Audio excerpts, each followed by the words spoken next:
Chair Smith, the meeting is now live. All right, thank you. Call the meeting to order, 6:02. Hello, everybody, to today's Halifax West Community Council meeting. Before I do a quick roll call, I will acknowledge that Halifax Regional Municipality is located on Mi'kmaq, the ancestral, traditional, unceded lands of the Mi'kmaq people, and the municipality acknowledges the peace and friendship treaties signed on this territory and recognizes that we are all treaty people. Do a really quick roll call. Councilor Cleary. Hello, Mr. Chair, colleagues, public. Hello. Thank you, Councilor Morse. Good evening, Mr. Chair, and everyone on the meeting tonight. Thank you, Councilor Stoddard. Good evening, Mr. Chair and colleagues and those watching from home. I believe Councilor Mason's not joining us yet, and Councilor Cuddle is sent to regret this evening. All right, moving on to approval of the minutes of April 19th, a mover and a seconder. I move. Thank you. Seconded by? I'll second. Thank you, Councilor Stoddard. All those in favor say aye. Aye. Aye. Aye. Opposed say nay. All right, minutes adopted. Approval of the order of business, approval of additions and deletions. Clerk.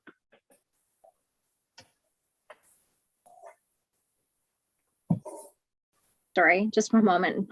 Slow unmuting. I can confirm that there are no additions or deletions from the clerk's office for this meeting. Thank you. Anything from members? Nope. All right, mover and a seconder. Moved by Councilor Cleary, seconded by Councilor Morse. All those in favor say aye. Aye. Opposed say nay. All right, got an agenda. Business arising of the minutes. We have none. Calls for declaration of a conflict of interest. Do we have any? Hearing none. Motion of reconsideration, none. Motion of rescission, none. Consideration of deferred business, we have none. Notice of table matters, we have none. So I'm just gonna maybe wait another minute or so for confirmation, because once we get this public hearing on the go, you won't be able to participate. And also, too, really quickly, Andrea, quorum is 4 or 3? Okay, 3. We have quorum. Yeah, I'm just wondering if one of us drop off for any reason, did we lose quorum, but we're okay.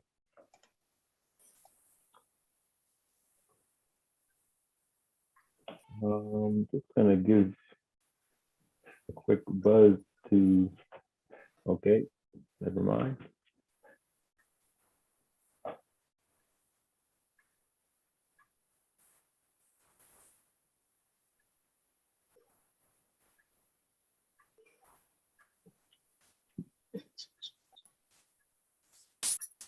If anyone wants to sing a tune while we wait, more than welcome. Councilor Morse, I heard you had a great show tune voice. Yeah, I'm known for those show tunes.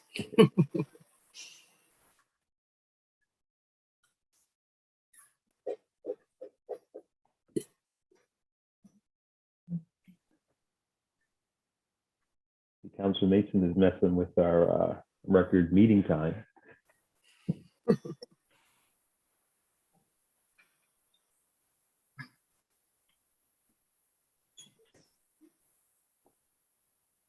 Just looking here.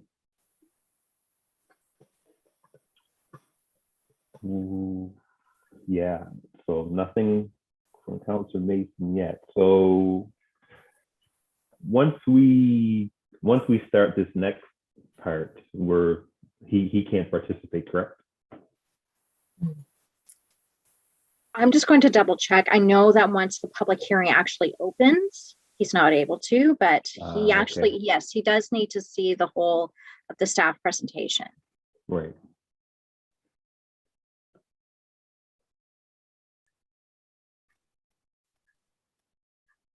Okay. Well, it's 6:07 now, so how about we at 6:10, if he's not in the meeting, we'll just continue. So we'll give him another couple minutes. Would you like me to put up the break screen? Yeah, put up the break screen until 6:10, and then if he's not here by then, we'll just go.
All right, I haven't heard back from him, so we'll continue.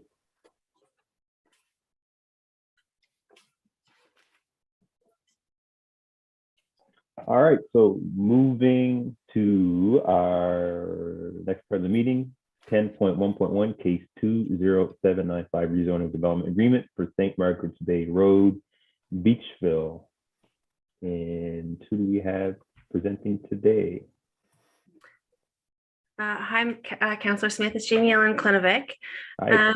Is the clerk's office going to run the presentation, or should I do that from my computer?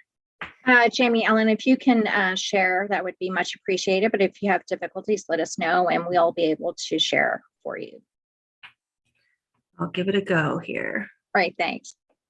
And while you do that, just as always, thank everybody for joining this evening. Order of events will be that we'll get a staff presentation from staff, and once we have questions of clarification from members of council, we will move on to the presentation from the applicant and then open the public hearing. However, there are no registered speakers for this public hearing. And as a reminder for those watching from home, the deadline to register as a speaker was 4:30 p.m. the business day prior to the hearing, which was Monday, May 9th. So with that, Jamie Allen, floor is yours. Thank you, Mr. Chair. My name is Jamie Ellen Klenovic, and I'm a planner with HRM. I'll be presenting case 20795. Can everyone see my slides all right? Yep. And they progress there? Yep. Super.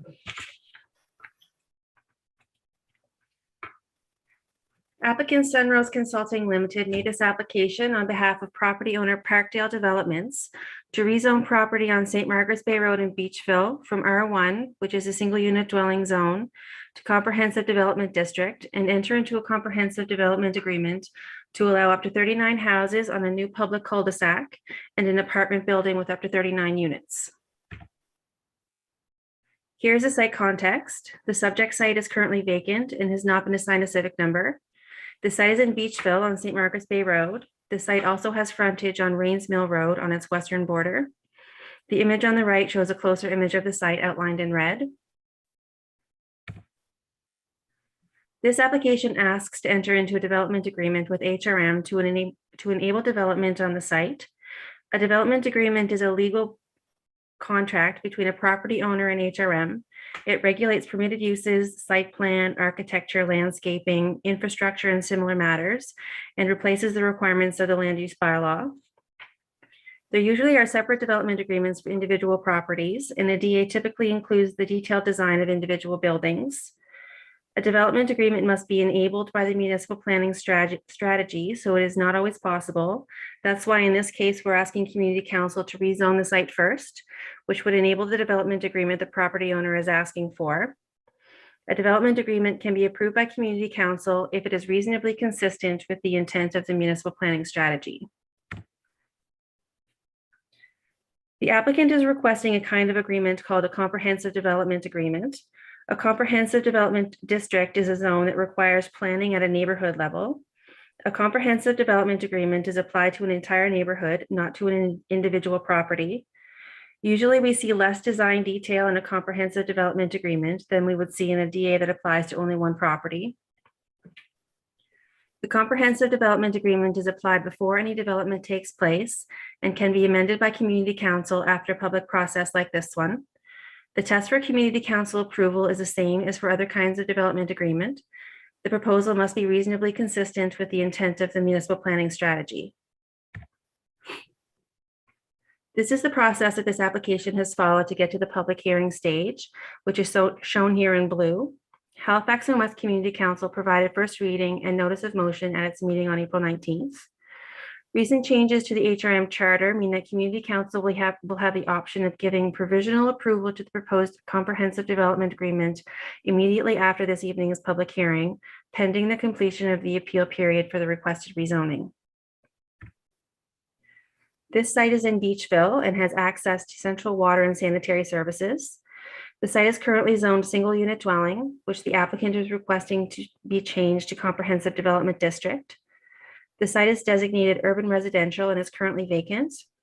The enabling policy for the rezoning is policy UR9 of the Timberley Lakeside Beechville MPS. The enabling policy for the comprehensive development agreement is policy UR11.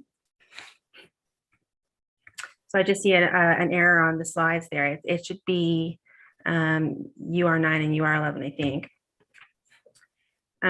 This is the site plan for the proposed development. St. Margaret's Bay Road is on the left of this slide and Rains Mill Road is at the top. If approved, the development would include up to 39 houses and one new apartment building with up to 39 apartments. Parkland will be required in accordance with the regional subdivision bylaw. A new public walkway would be constructed in accordance with municipal design guidelines and would be owned and maintained by HRM. A new public cul-de-sac would intersect with St. Margaret's Bay Road, and the new walkway would connect the bulb of the new cul-de-sac with Rains Mill Road. The proposed development agreement would not require the development to be built out in phases. The site plan protects the eastern side of the site as a non-disturbance area. This area is sloped and not suitable for development and will be protected as long as the development agreement is in effect. Non-disturbance and non-construction buffers would also separate the new houses from existing residences along Rains Mill Road. This is the proposed location for the new apartment building close to St. Margaret's Bay Road. The precise location and design of this intersection will be reviewed and approved during the concept plan of subdivision process and permitting, but staff anticipate that the new cul-de-sac would intersect with St. Margaret's Bay Road across from Oliver Street. This is the proposed site plan for the new apartment building. At least 1.2 vehicle parking spaces per unit in the apartment building are required. These parking spaces can be indoor or outdoor. Bicycle parking is also required in accordance with the land use bylaw. The proposed DA requires a privacy fence of at least 1.5 meters tall between the new apartment building and 1335 St. Margaret's Bay Road. If the apartment building is built before the houses, there wouldn't be any requirement for the cul-de-sac to be built right away. So the developer could have access directly from St. Margaret's Bay Road to the new apartment building across what would eventually be the right-of-way for the new cul-de-sac. The apartment building can be 19 meters tall and can have up to 39 apartments. At least 33% of the apartments must have at least 2 bedrooms. The apartment buildings must also provide indoor and outdoor amenity space of 5.0 square meters per dwelling unit. The NPS directs that council should consider the criteria in policy UR 11 with respect to the requested rezoning. These criteria are that the development can use existing municipal sewer and water services, that the site is at least 5 acres, that the proposed development provides for a housing mix of 50% lower density and 50% higher density residential uses, that there are adequate and usable lands for community facilities, that the development has at least 2 accesses to the public road network, the impact of traffic circulation on St. Margaret's Bay Road, and that the development is consistent with the general policies of the NPS and furthers its intent. Policy UR 12 of the NPS includes a list of provisions that need to be included in the development agreement.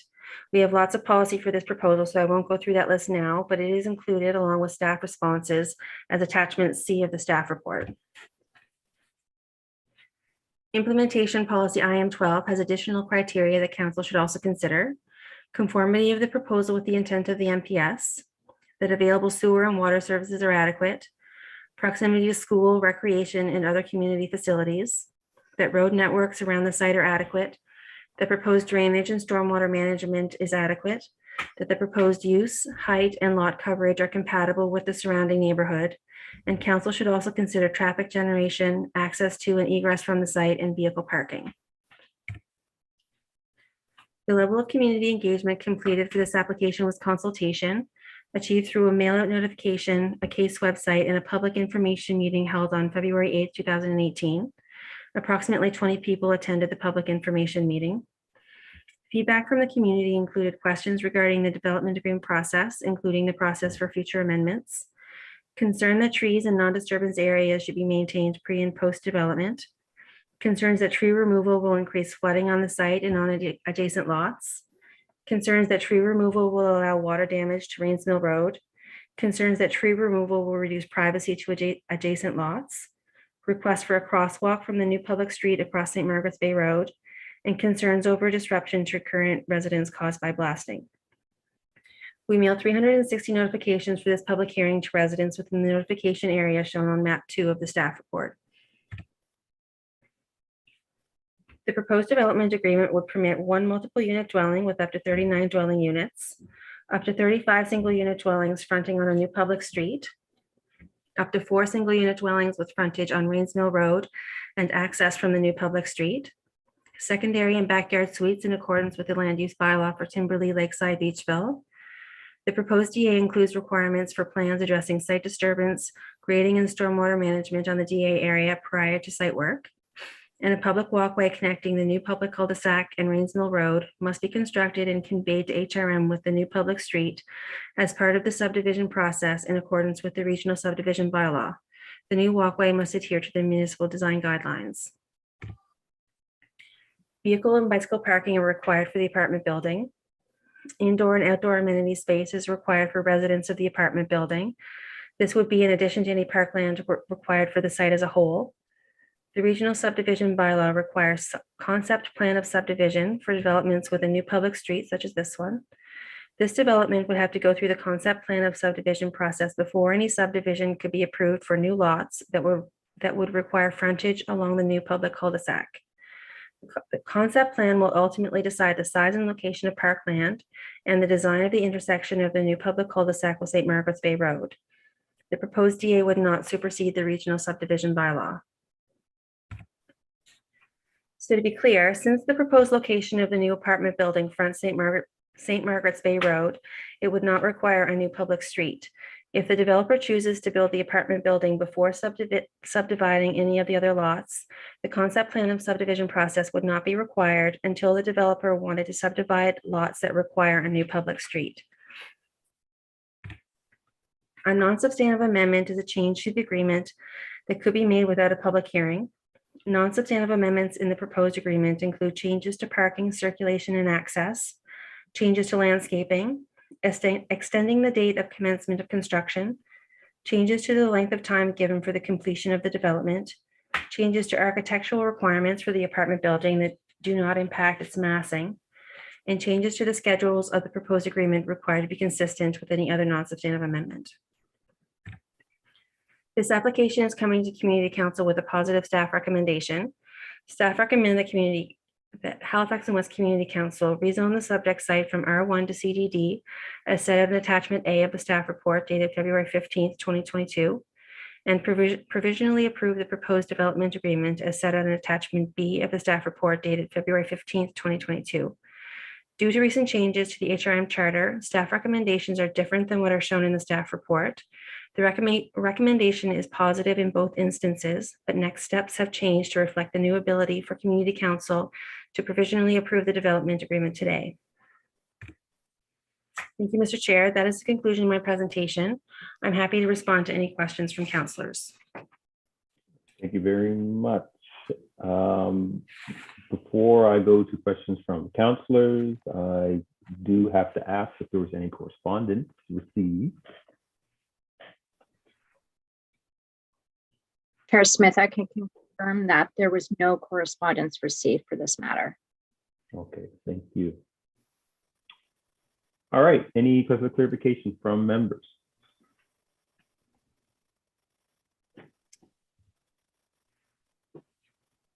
Not seeing. Actually, I have a question, Mr. Chair. Sure. I'm not quite sure the proximity of this development to the trail nearby, but I'm just wondering if there's any connection to it. It's the BRT, I think it is. Oh, sorry, I don't know the name of it, but it's the trail that runs up near Bears Lake. There's no connection, no. So that area is quite sloped, and the walkway is proposed to go basically connect from the bulb of the cul-de-sac and go west. The connection to the trail would require to go east, but that's not the direction of the trail. So I would expect there would be informal connections because it is quite close, but there's not going to be any formal connection. Okay, thank you. And the green space, is it flat or is it also sloping? Pardon me, is the green space? Yeah. So I will just share my screen again here if I can get that to work. So here's the site plan. This area along with, so this site plan is a little bit tilted. So north is actually to the right of this slide. So this area down here, the area of non-disturbance, this is all very graded and not suitable for development. So this will be protected from development and disturbance throughout the life of the development agreement. So that's not the parkland that will be required under the subdivision bylaw. Kind of on a concept level, we're thinking the park would be here, but that would be confirmed through subdivision. So no, this isn't flat here. It wouldn't be suitable for recreational trails or the like, and there wouldn't be any development permitted in that area. Okay, but the possible park location that you just referenced there, that is that flat or yeah. Okay, that's it then. Thanks. Councilor Sutter. So you're muted, Councillor Stoddard. It happens at least once a day. Thank you, Mr. Chair. Just wondering if HRM can request an independent traffic study. So typically, what happens is, and when we do an application like this, is the applicant is required to pay for a traffic study. So they did that in this case, and then it's reviewed by HRM Traffic Management. So the original traffic study was provided in 2018. So it was reviewed at that point, and then it was reviewed again in 2020 because things had changed. But it was still considered accurate by HRM's traffic professionals. So in terms of an independent Traffic study, I mean, the expectation is that the traffic study will be prepared by professional engineers. So they would be using objective criteria to evaluate the traffic. And then it would have that second level of review from HRM traffic engineers as well. So you said there was one done in 2018 and another one done in, when was that, 2000? So it wasn't a new traffic study. It was the same traffic study, but it was reviewed again, just because there had been some time that had passed since the previous review. So this application was originally made in 2016. So it's taken quite some time to get to community council. So that's why there were a couple of different reviews of the submissions.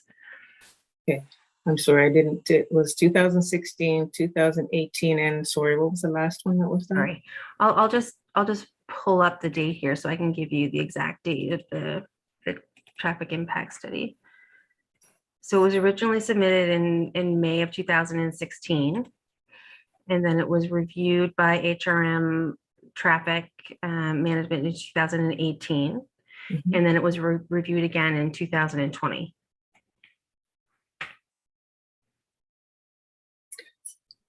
Is there a possibility that it will be done again before, because it's 2022, so I'm just wondering where the traffic and everything on the St. Margaret's Bay Road has kind of exploded.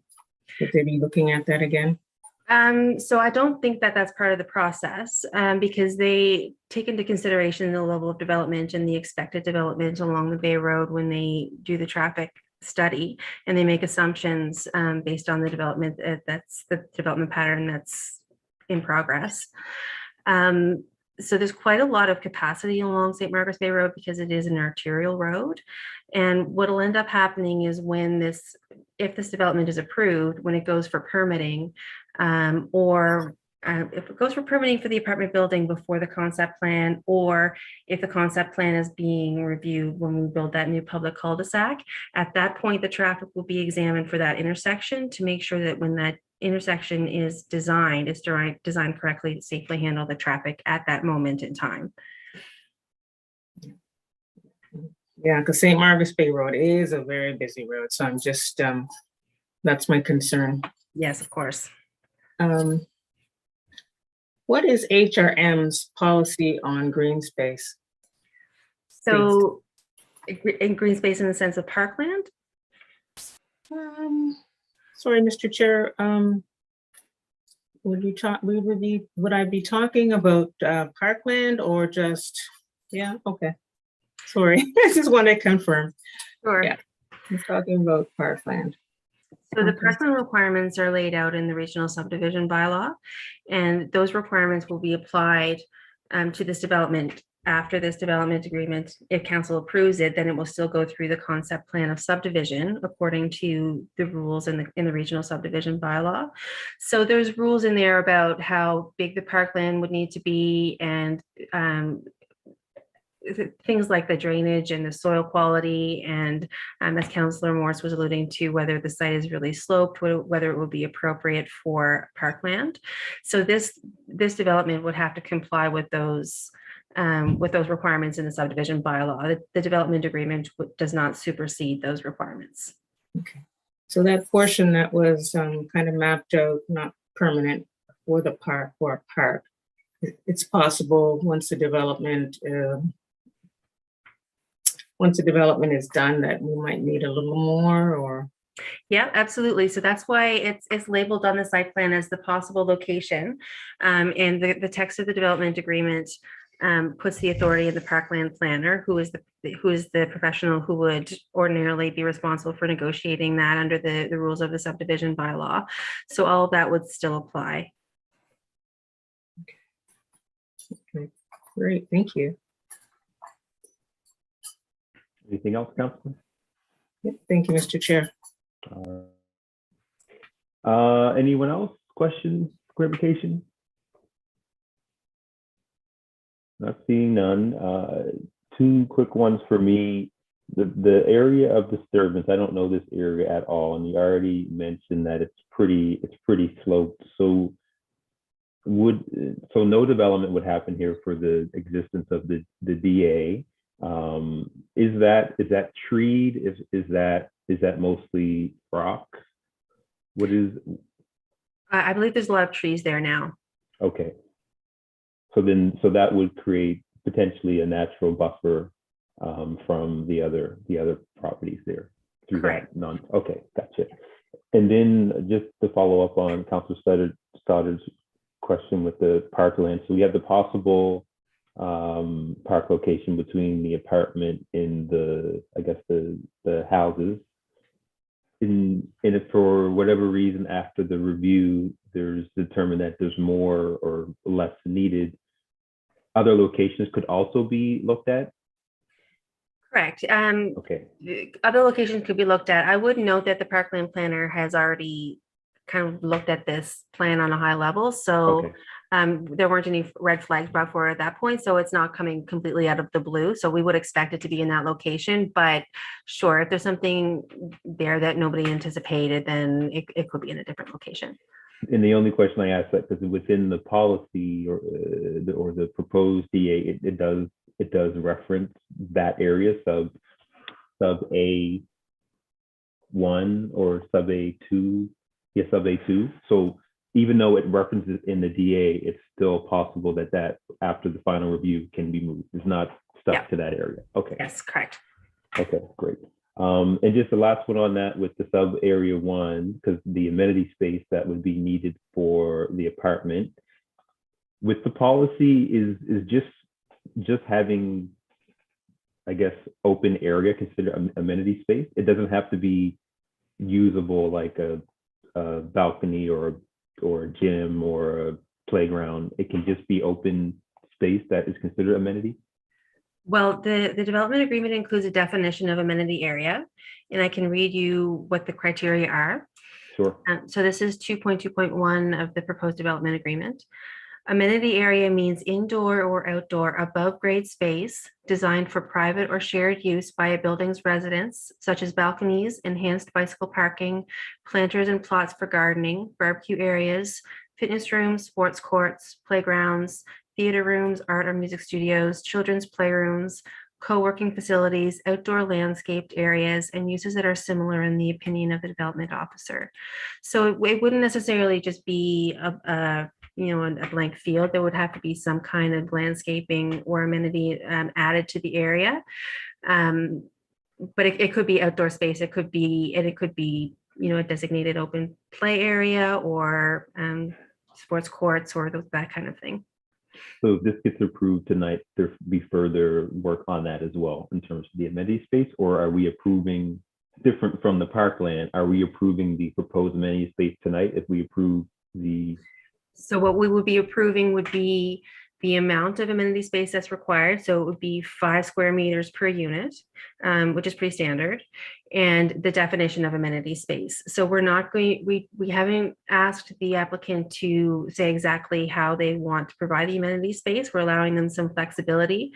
And it can change over time. Maybe some co-working facility might have made sense 2 years ago. Maybe it won't in 2 years' time. Right. So we allow the proposal is to allow the developer some flexibility on how exactly they want to develop the site, as long as it fits within that definition. Okay, great. Thank you very much. All right, so no one else has any questions, so appreciate the information there. So moving on to the applicant. We open up. Sorry, Mr. Chair. I had just a couple more questions that I thought of once you mentioned trees. Okay, sure. Sorry. In a lot of the residents' comments, they had a lot of comments about trees.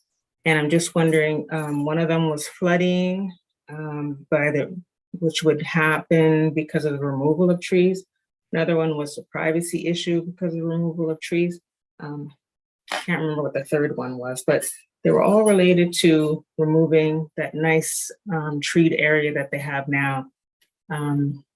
Will there be somebody looking at the repercussions of removing those trees, or is that something that will be done later? Or so two pieces there for stormwater management. The amount of stormwater flowing off the site pre-development has to be the same post-development. So they wouldn't be able to send more stormwater after the development than they are before the development. So the flooding wouldn't be allowed to happen. So if that was happening, and then we would expect people to bring that to the attention of 311, and then that would need to be addressed with the developer. With respect to trees, I can just pull up the site plan again. I apologize for going back and forth. I can't see anybody's face on my laptop if I'm showing the presentation, so that's why I keep turning it off. But so we have good buffer areas on both sides of the development. So on the lower side here, we have this area of non-disturbance, and we recall up here they're required to create a privacy fence at least 1.5 meters tall. And so all of the trees have to be maintained along this area of non-disturbance here, and also between the houses here and the existing houses on Rains Mill Road. There's another, up here.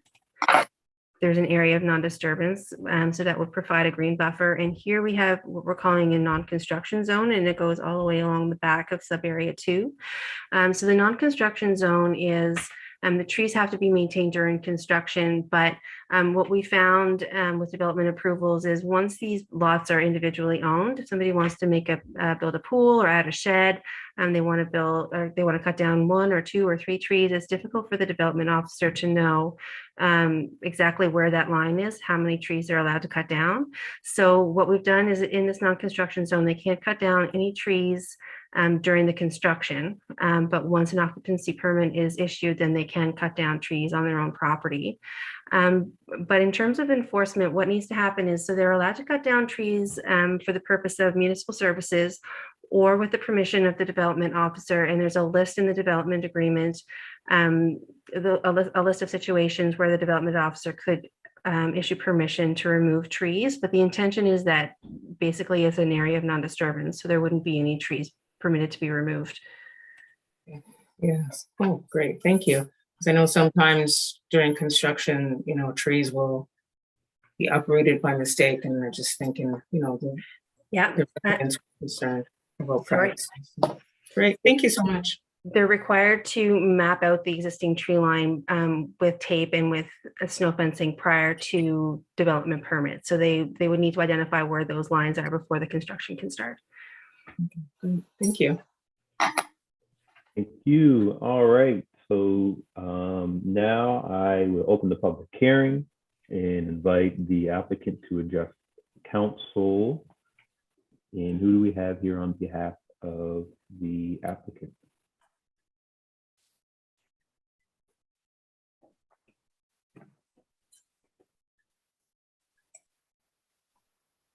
Hello, Mr. Chair. This is Jennifer Song. I'm the applicant. Hello, welcome. You have 10 minutes and the floor is yours.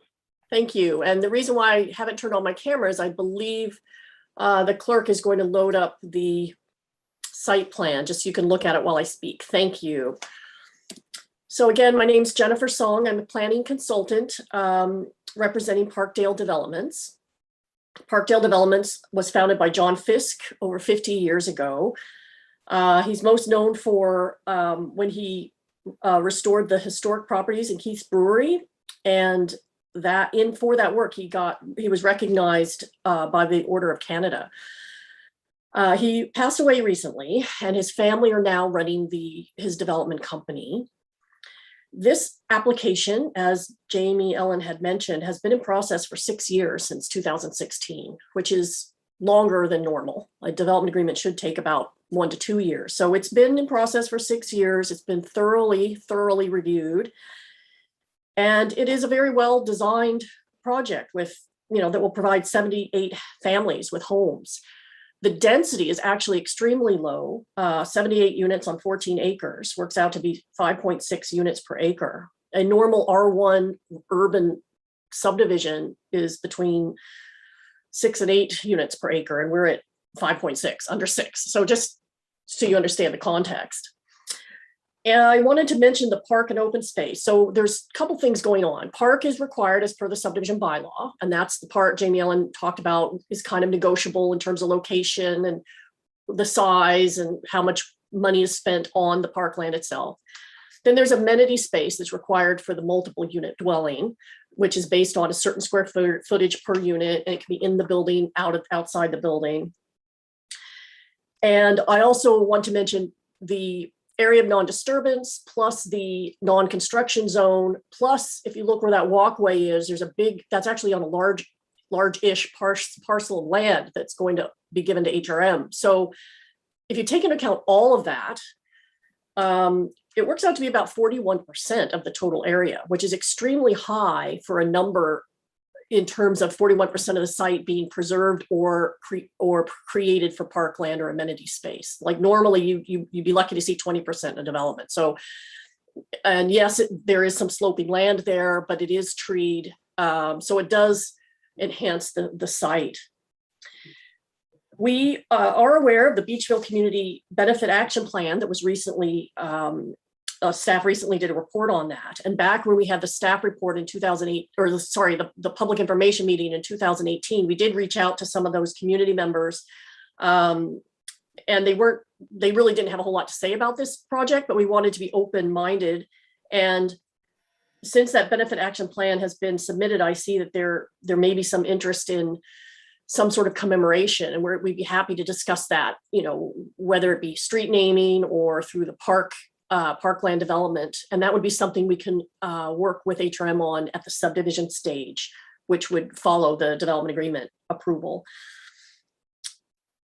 One of the things that a representative from that group had said was that they would like to see more natural environment in developments if possible. And so we are pleased that this one, in fact, does have a lot of preserving the natural trees. So I'd just like to say that Parkdale Developments would sincerely appreciate your support and approval of this project.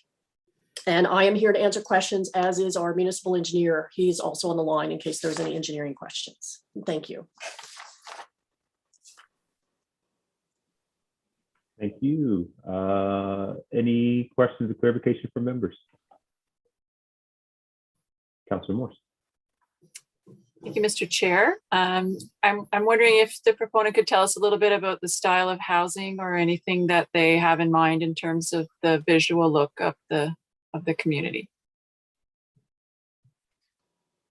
Hi, thank you. In terms of the housing, we don't have architectural design guidelines that apply to those specifically. We want to leave some freedom for each landowner. There are architectural guidelines for the multiple unit, the apartment building, but no, there's no specific architectural rules for the individual houses. Okay, and also we talked about this briefly, but is there any way that you can find a connection of some kind to the existing active transportation trail in the area? We had actually been asked that during this process, and the thing is that the connection is off-site. It's a different property, and there's a different ownership in between. So there's no real legal way that Parkdale Developments can provide the connection because it's across other landowners. Okay, I see. So it's private land that's in between where you are and the trail itself.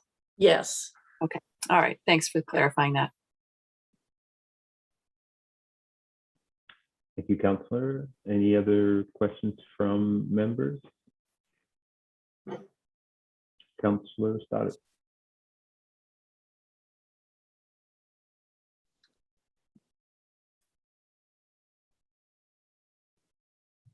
If you're asking a question, you're on mute. Twice today. Thank you, Mr. Chair. Thank you for the presentation. We were talking about green space and parkland earlier, and I'm just wondering, is there a possibility that you see now to expand the green space? Thank you. Through you, Mr. Chair. Well, I'm not sure what you mean by expand. There's already 41% of the site, either parkland or undisturbed space. So the parkland, the details of the parkland would be negotiated with HRM as part of the subdivision process. So there's no additional, I mean, it could fluctuate. You might end up with a little bit more, but I don't anticipate anything significant. There's only, you know, it's low density as it is, and there's a lot of park and open space. So I don't anticipate there being an increase necessarily. Not necessarily a decrease either. No. Okay. You said you have been in contact with the local community and their development, and I'm just wondering, are you willing to engage with them as far as the development site goes? I know they had some concerns. I'm not sure if they brought them forward to you, but are you working with them currently, or? We had back in 2018, we had reached out to them through the first planner who had been on this case from HRM, whose name was Melissa Evis. And there's a couple of planners, Jamie Ellen might want to jump in at some point here to answer this, but my understanding is that at that time, they may not have been as an officially formed group the way they are now. And we have said, and I actually did have a meeting, a Zoom call with HRM planners and a representative from, or a liaison rep with that group. So we've always made it clear we're happy to have conversations. They haven't taken us up on it. So yes, certainly, as I said, I mean, one opportunity might be through the subdivision stage, and we'd be happy to do that. Okay. All right, appreciate that. Good, Counselor. Yeah, thank you. Thank you. Before you go, just a quick question for me. So regarding the cul-de-sac area, from the design, it looks like that it looks like there's a sidewalk on one side. Is that correct?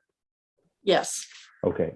So then the sidewalk on one side then connects to the walkway. Yes, At the it's on the side of the park where the parkland parcel is shown, and it would go to the end, the center of the bulb or the walkway. Yeah. Right. Okay. In this, I know this application, as you said, it's gone through, has been with HRM for a little while. It's gone through the process for a little bit. When you were looking at the cul-de-sac area, I'm assuming you probably weren't using some of the like updated red books or it's not TAC. What's the goodness, I can't think of the design guidelines, but was the cul-de-sac designed to just HRM standards back when you first put your application in? Yes. And we Okay. will have to, yes, absolutely. It's been reviewed by engineering a few times, so it meets all the HRM engineering requirements. So what I'm wondering is, since you first put your application in, and this might be actually a question for Jamie Ellen, when you first put your application in, we did adopt new guidelines to our red book.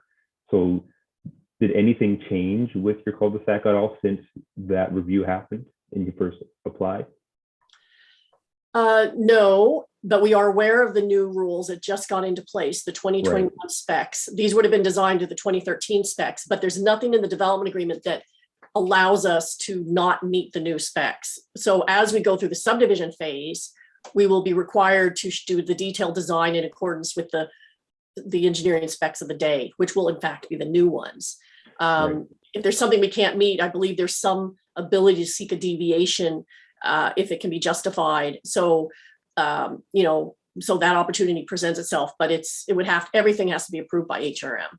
Exactly. And that was kind of the question I was wondering is as you go through the process, understanding that we do have new engineering guidelines to the red book, and this is designed to the designs of the day back when you first applied.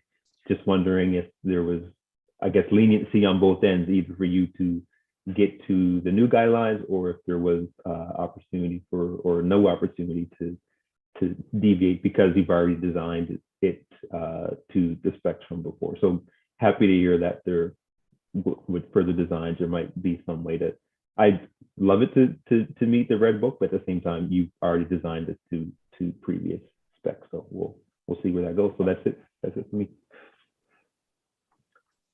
I don't see anybody else with questions. So, all right, so you're off the hook, Jennifer. Thank you again. You're welcome. Thank you. So we have no registered speakers for this evening. So I won't ask for speakers 3 times, and I won't ask for Jennifer to respond to any speakers because we have none. So with that, ask for a motion to close the public hearing.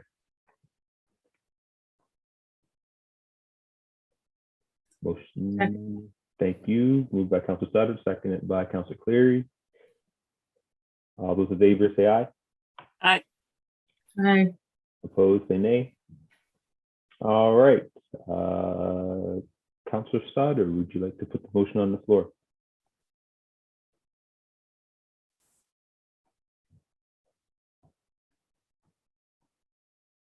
You're on mute.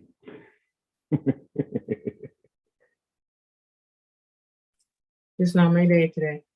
I move that Halifax, pardon me, Halifax and West Community Council adopt the amendments to the Timberlake, pardon me, Lakeside Beechville Land Use Bylaw as set out in the attachment A to the staff report dated February 15, 2022. Second. You moved and seconded. Council Sutter. So is the other part, does that get read now, Andrea? That's what I wasn't sure about. Yes, Chair Smith and Councillor Stoddard, the amendments should be read now, please. Okay, thank you. Thank you. I move that the following staff advice in their May 10th memorandum to Community Council. I would like to amend the motion to include these two new sections after the original motion. Number 2, provisionally approve the proposed development agreement as set out in attachment B of the staff report dated February 15, 2022, and which shall be substantially of the same form as set out in February 15, 2022 staff report. And number 3, require that the development agreement to be signed by the property owner within 240 days or any extension thereof granted by council on request of the property owner from the date of the final approval by council or any other bodies as necessary, including applicable appeal periods, whichever is later.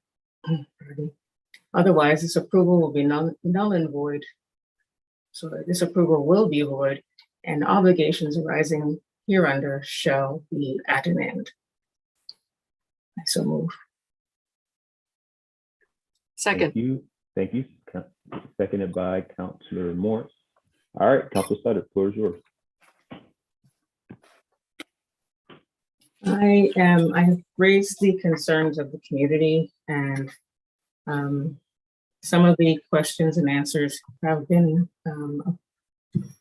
well received today, and some of them have not.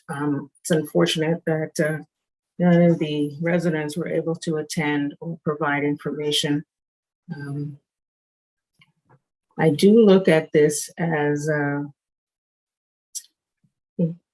development in the community that will be good for the community as far as development goes. I think there's a way that the developer and the community can work together. They seem open to be able to being able to do that. I understand that the community has had issues in the past with getting developers and contractors to line up with the commitments that they had thought were going to go through. So I can understand the community being a little cautious about this development, but it seems to me that they're going to be transparent and they are going to work with the community. So I can't see any reason why they shouldn't go through. Thank you. Thank you, Council. Anyone else with further comment?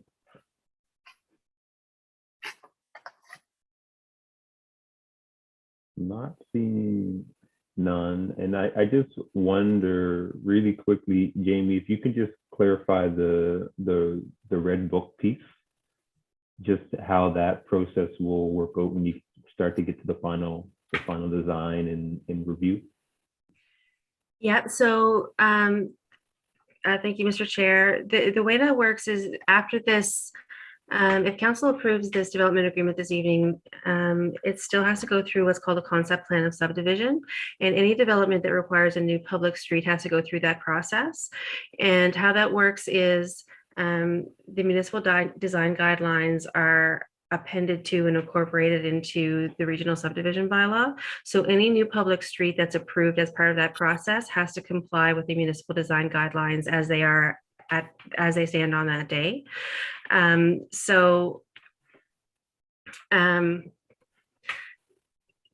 Basically, it's the same situation as we have with the parkland. We have this street, and the municipal development engineer has been part of the staff recommendation process to date. So they're familiar with what's being proposed.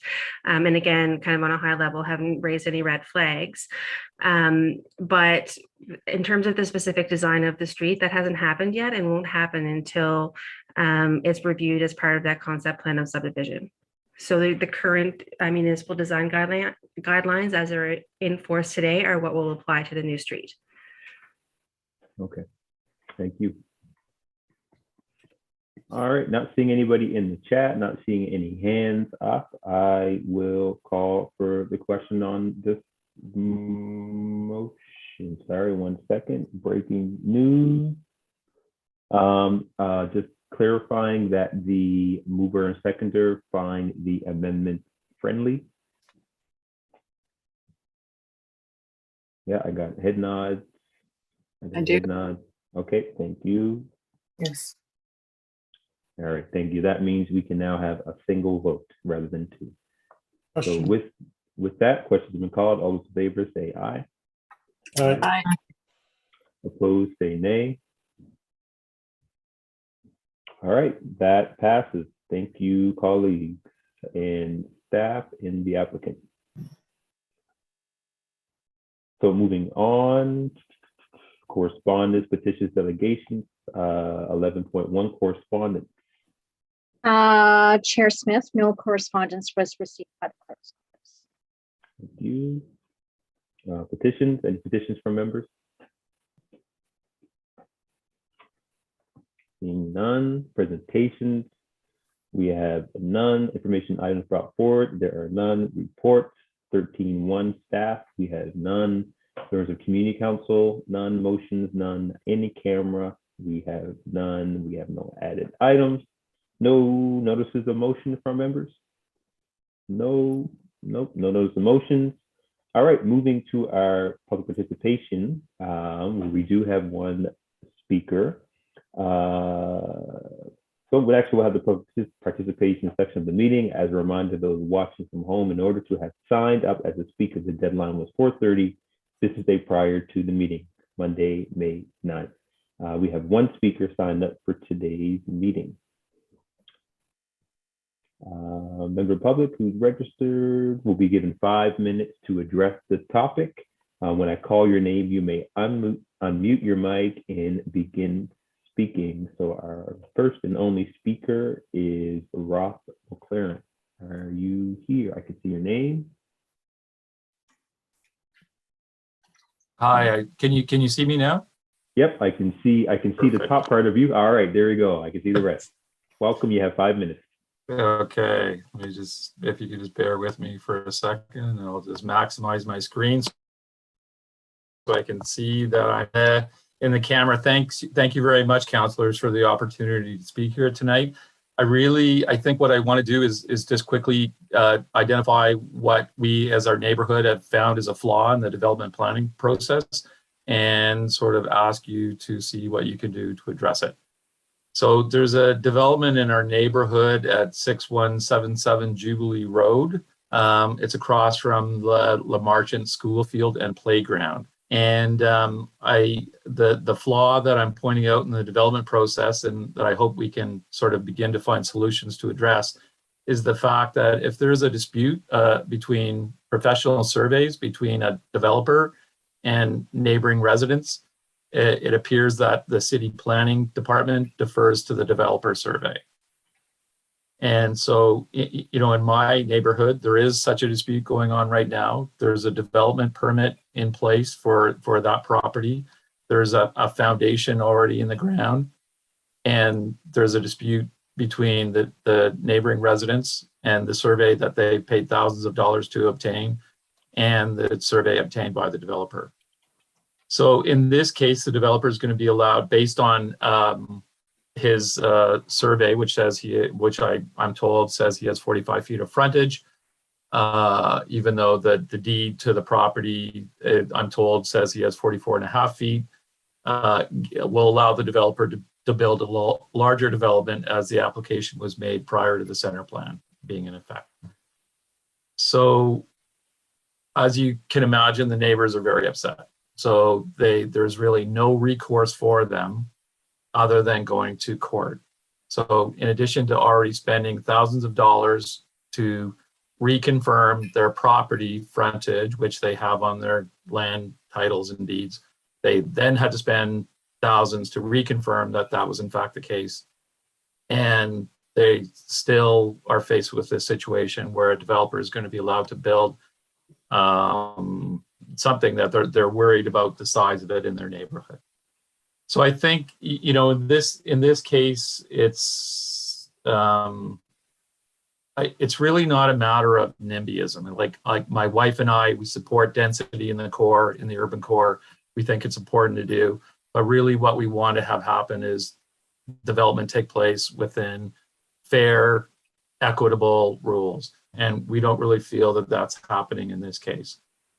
So what we've learned as a neighborhood and as residents is that if there are two surveys that conflict, there is no resolution. There's no dispute resolution process. So the city doesn't have one. I'm told, default to what the developer has submitted and the survey submitted by the developer. The Association of Professional Surveyors, I'm told, doesn't have a dispute resolution process. They encourage the surveyors to work it out between the two surveyors in question. So to me, this seems like it's a flaw, because what happens in these cases that if residents want to dispute the information, their only recourse is spending tens of thousands of dollars to go to court. And so, you know, in the interest of fairness, I was really surprised to see that was the case. So I guess the other thing, like we had a neighborhood meeting over Zoom, and one of the themes that kept coming up was that it's really a lack of consultation with neighbors. You know, developers submitted a survey that they say is contradicts the deed to the property, which is fine. I mean, you can resurvey your property and get a different result, but when that happens, there is no consultation with the neighborhood. So I guess, you know, neighbors are upset. A lot of these people are older. This is really taking an emotional toll on them, having to fight this. So, and they're concerned about the size of the development.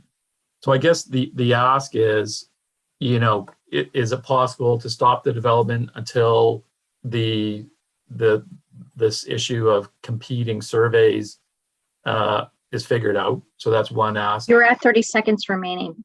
Thank you. Can the city develop a process so that there is a dispute resolution process in place so that people don't have to go to court to spend tens of thousands of dollars? And, you know, we would like to, as residents, to meet with Councillor Mason. Unfortunately, he's not here tonight, as well as any other councillors who would like to sit in on that meeting. So those are the three asks. Thank you for your time. Thank you for taking the time to speak this evening. And you have one question from Councillor Cleary. Thank you, Mr. Chair, and thank you, Ross, for speaking.